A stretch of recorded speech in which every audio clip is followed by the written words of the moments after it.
bitta odam bilan ko'rishmoqchimisiz? Ha, bugunoq. Unda aytib qo'y, adamni antiqa odatlari bor. Odamlar ertaga gaplashishimiz kerak, bo'lmasa jahonlar yomon. Adam, men choy damlab kelaman. Tovuq tug'adi tuxum. Assalomu alaykum. Sizda aniq ketgan tom. Va alaykum assalom. Qizim, bo'ldimi kiring? So'ppaymasdan o'tiring. Gapingizdan boshim gangib ketdi. Toshkentning havosi changib ketdi. Yaqinda yog'adi qor. Menda nima ishingiz bor? Men bu burun, men bulab, qizingiz g'irt. Yaxshi qiz. Dadajon, shuning uchun keldim. Mani qizim hali yosh, tushundingmi? Qovobosh.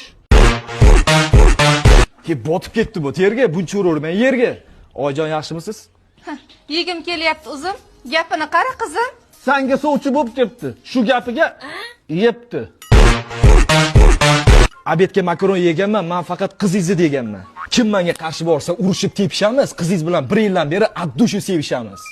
Agar bo'lmasangiz latta qizimni beraman albatta. Faqat hovlimizdagi o'tlarni o'rish kerak. Qizimning akasi bilan ham gaplashib ko'rish kerak. Maymunlar bitiri teradi, dadang baribir seni beradi. Endi nima qilamiz? Ana men o'ylanasan. Akam bilan umuman boshqacha gaplashish kerak. Qani kim bilan gaplashish kerak ekan? Bu yoqqa kelsin.